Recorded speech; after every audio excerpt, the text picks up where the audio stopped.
నమస్తే. ఇన్నాళ్ళు నన్ను సపోర్ట్ చేస్తూ, ఎంకరేజ్ చేస్తూ మీ ప్రేమని నాకు అందిస్తున్న ప్రతి ఒక్కరికి కృతజ్ఞతలు. అలాగే ఈ వీడియో కూడా ఖచ్చితంగా మీకు ఉపయోగపడుతుంది. లైక్, షేర్ అండ్ సబ్స్క్రైబ్ చేసి మీ సపోర్ట్‌ని నాకు అందించండి. అలాగే ఈ వీడియో పట్ల మీకున్న అభిప్రాయాన్ని కామెంట్ సెక్షన్‌లో కామెంట్ చేసి తెలియజేయండి. ఇప్పుడు వీడియోని చూద్దాం. నమస్తే. Welcome to our channel. నేను కుప్పా పద్మిని. ప్రస్తుతంతో పాటు వేదిక ఆస్ట్రాలజర్ అవినాష్ దాస్ ఉన్నారు. మాట్లాడదాం. అవినాష్ గారు నమస్తే అండి. నమస్తే అండి. నమో నమః. అవినాష్ గారు నక్షత్రాల గురించి చెప్తూ ఉన్నారు మీరు.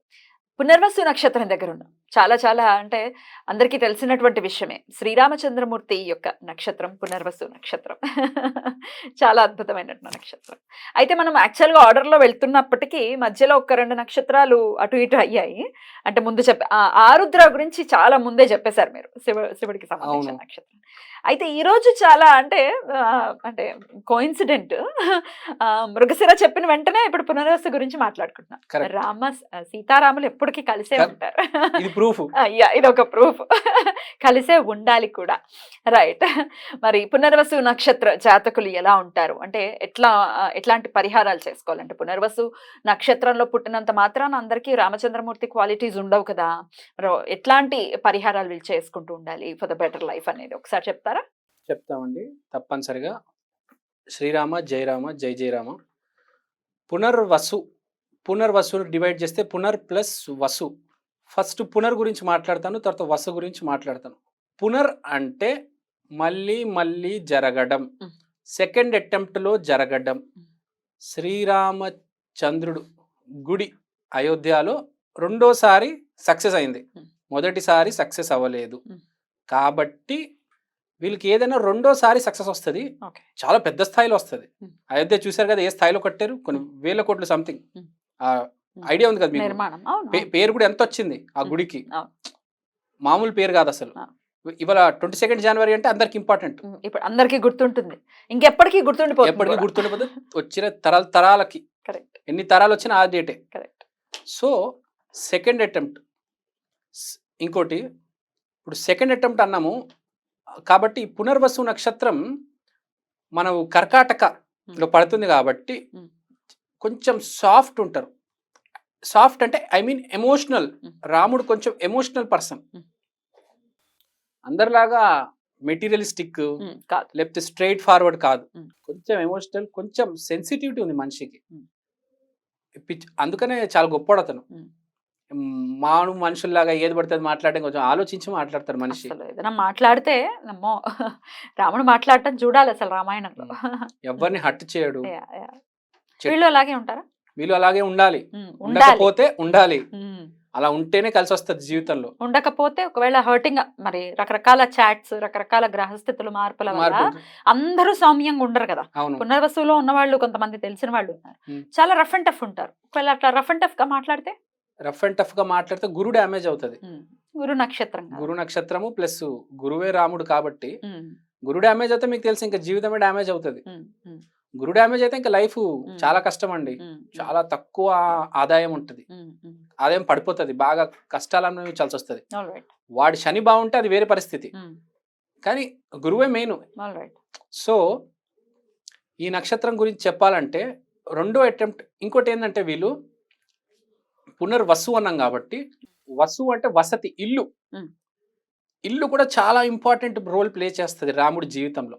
అయోధ్యలో ఉండేవారు, అక్కడి నుంచి వనవాసం పెట్టి చిత్రకూటకు వచ్చారు. అక్కడ పర్ణశాలని ఏర్పరచుకున్నారు. అతనికి ఇల్లు అంటే బాగా ఇష్టం, ఎందుకంటే పునర్వసులో వసు ఇల్లు కాబట్టి ఇల్లు అంటే బాగా ఇష్టం. ఇల్లు వదిలేసి బయటికి రావాల్సి వచ్చింది కాబట్టి వీళ్ళకి ఇది ఉంటది, ఇల్లు వదిలేసి కొంచెం దూరం వెళ్ళాల్సి వస్తుంది.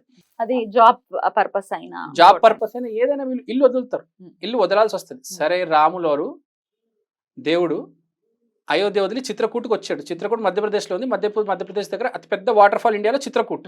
చిత్రకూట్ పక్కన చిన్న ఇల్లు కట్టుకొని ఉంటున్నారు. 12 సంవత్సరాలు ఉన్నారు.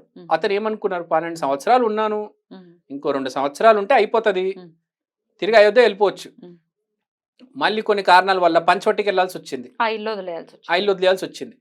మళ్ళీ అతను చిత్రకూట్లో ఉన్నప్పుడు కూడా ఇల్లు కట్టినప్పుడు గాలి వల్ల, వాటర్ వల్ల ఒక 2 సార్లు అతను ఇల్లు పడిపోయింది. మళ్ళీ కట్టుకున్నారు. మీరు చూస్తే లక్ష్మణుడు ఎప్పుడు ఇల్లు కట్టుకుంటూ ఉంటాడు, కడుతూ ఉంటాడు ఇల్లు ఎప్పుడు. సీరియల్ చూస్తే మీరు 2-3 సార్లు ఇల్లు పడిపోతుంది అతనిది. సీతకి ఇంట్యూషన్ పవర్ ఎక్కువ కాబట్టి ముందే పైకి తీసుకెళ్ళిపోయేది వీళ్ళిద్దరిని. ఆమెకు తెలిసిపోయింది నీళ్ళు రాబోతుంది, ఇల్లు పడిపోతుందని. 2 సార్లు ఇల్లు పడిపోయింది రాముల వారికి. పునర్వసు నక్షత్రం ప్రాబ్లం ఇది. ఇల్లు కొనలేకపోవడం, ఇల్లు కొనాలంటే అది మెటీరియలైజ్ అవ్వకపోవడం, ఇంట్లో చాలా ప్రాబ్లమ్స్ రావడం, అంటే ఇంటికి సంబంధించినవి. ఆ వైరింగ్ పాడైపోవడం, లేకపోతే ఏదో ప్రాబ్లం వస్తుంది ఇంటికి. ఎప్పుడు చూసినా ఏదో ప్రాబ్లం వస్తుంది. మెయిన్గా ఏంటంటే ఇల్లు కొనలేరు, కొన్న ఇల్లు మారాల్సి వస్తుంది. ఇది అమ్మేసి మళ్ళీ ఇంకో ఇల్లు, 2వ ఇల్లు అమ్మేసి మళ్ళీ 3వ ఇల్లు. పునర్వసు నక్షత్రానికి బాగా కలిసి వచ్చే రంగం రియల్ ఎస్టేట్. ఎక్కడ పోగొట్టుకున్నామో అక్కడే. ఇప్పుడు పెళ్లి కాకపోతే ఆంజనేయ స్వామి చుట్టూ ప్రదక్షిణాలు ఏమంటారు, ఎలాగో వీళ్ళకి సేమ్ రియల్ ఎస్టేట్ బాగా కలిసి వస్తుంది. పునర్వసు నక్షత్ర one of the symbols is ఇల్లు. సింబలే ఇల్లు కాబట్టి ఇల్లు అనేది చాలా ఇంపార్టెంట్. ఇంకోటి వీళ్ళకి ఇల్లు ఎంత ఇంపార్టెంట్ అంటే వర్క్ ఫ్రమ్ హోమ్ అంటే చాలా ఇంపార్టెంట్. ఇష్టం. నేను ఆఫీస్ పోను, నేను ఇంట్లోనే ఉంటా, నేను వర్క్ ఫ్రమ్ హోమే చేస్తా.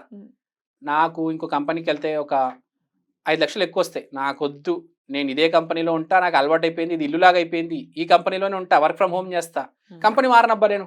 మీరు చూడండి, ఒకటే కంపెనీలో పని చేస్తుంటారు 5 సంవత్సరాలు 10 సంవత్సరాలు, కంపెనీ మారని అంటారు. నాకు ఇల్లులాగా తయారైపోయింది, అందరు నా ఫ్రెండ్స్ అయిపోయారు, మళ్ళీ కొత్త ప్లేస్కి వెళ్ళాలి, వాళ్ళందరూ నాకు ఫిక్స్ అవుతారో లేదో తెలీదు. ఇట్లాంటి థాట్ ప్రాసెస్ ఉంటుంది. ఇలాంటి థాట్ ప్రాసెస్ ఉంటుంది. ఎయిర్పోర్ట్కి వెళ్ళిన పిల్లో పట్టుకొని వెళ్తారు, ఇల్లు పిల్లో. ఆ బట్టలు కూడా నైట్ బట్టలు వేసుకొని తీసుకెళ్తారు. అంటే ఇంట్లో ఉన్నట్టు కొందరు చూడండి ఎయిర్పోర్ట్ లో కూడా నైట్ డ్రెస్ వేసుకొని వచ్చేస్తారు. ఇంట్లో మన పిల్లో ఏదైతే ఉంటుందో ఆ పిల్లో పట్టుకొని వస్తారు. మీరు చూడండి, జాన్వీ కపూర్ ఒక వీడియోలో నేను చూసాను, ఎయిర్పోర్ట్ ఆ పిల్లో పట్టుకొని వస్తూ ఉంటుంది. ఆమెకు కంపల్సరీ పునర్వసు నక్షత్రం లింక్ ఉంది. ఆ పిల్లో అలవాటైపోద్ది, ఆ పిల్లో లేకపోతే నిద్ర రాదు.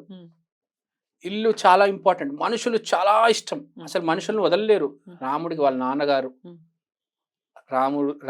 రాములవారికి సీతాదేవి, లక్ష్మణుడన్న, హనుమంతుడన్న చాలా ఇష్టం. మనిషి, ఇల్లు చాలా ఇంపార్టెంట్. ఇలాంటి వాళ్ళకి ఇంట్లో ఏదైనా పెట్టుకునే వ్యాపారం, ఇంటి ముందు కిరాణా షాప్ పెట్టుకోవడం, ఇంట్లోనే నర్సింగ్ క్లినిక్ పెట్టుకోవడం, ఇంటి బయట పెట్టుకుంటారు చాలా మంది. చూడండి, వ్యాపారం రోడ్డు మీద ఇల్లు ఉంటుంది, దాని ముందే షాప్ పెట్టేస్తారు. ఇలాంటి వాళ్ళు పునర్వసుకు బాగా లింక్ ఉంటారు. సో వీళ్ళు రామ భక్తులు కూడా అయి ఉంటారు. రాముడు అంటే పునర్వసు, పునర్వసు అంటే రాముడు.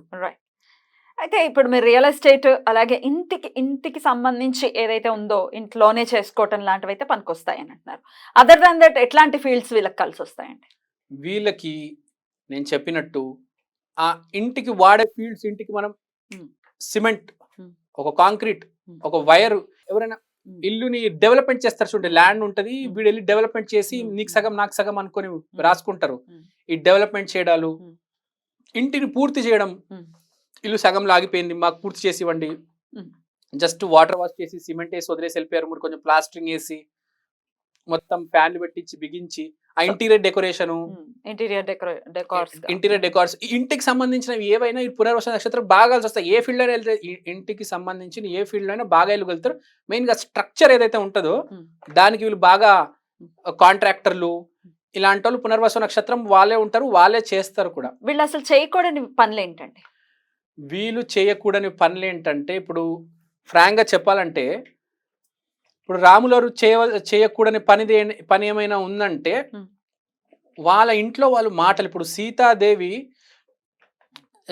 వదిలేసి రాముడు ఉండడు, కానీ ఒక్కనొక్క సమయంలో ఆ బంగారు జింక నాకు కావాలంటే అలా వెళ్ళిపోతాడు. అలా వీళ్ళు ఇంట్లో వాళ్ళని వదిలేసి వెళ్ళిపోకూడదు.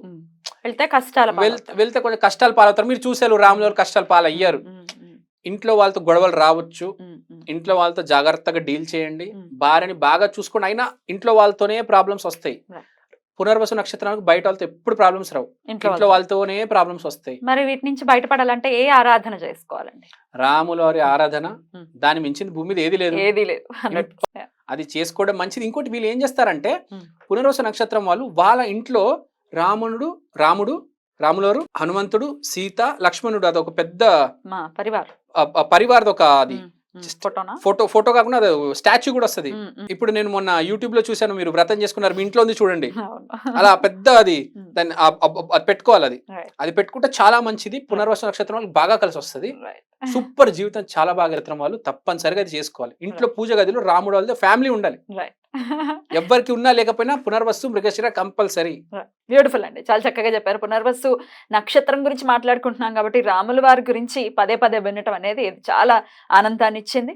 సో డెఫినెట్ గా పునర్వసు నక్షత్ర జాతకులు మీరు చెప్పినటువంటి రామచంద్రమూర్తిని ఆరాధన అనేది విశేషంగా చేసుకుంటూ రామకృప చేత వాళ్ళ జీవితాలు సుఖవంతంగా వెళ్ళాలని మనస్ఫూర్తిగా కోరుకుంటూ thank you so very much అండి. నమస్తే.